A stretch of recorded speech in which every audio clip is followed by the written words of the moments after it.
As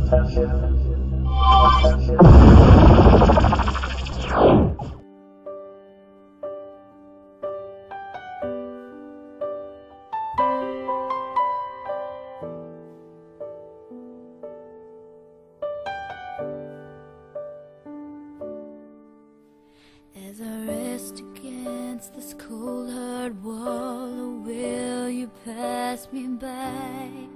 Or will you criticize me as I sit and cry?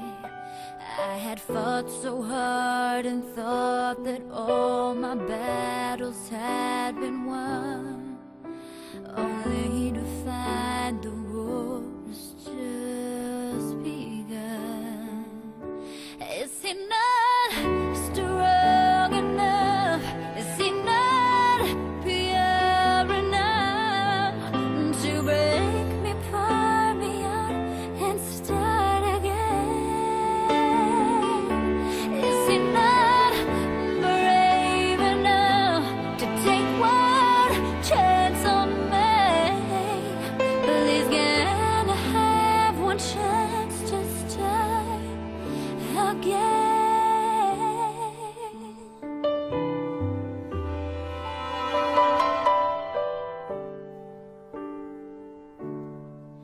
Will my weakness for an hour make me suffer for a lifetime?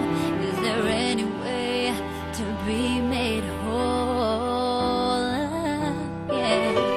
If I'm healed, renewed, and find forgiveness, find a strength I've never had, will my scars forever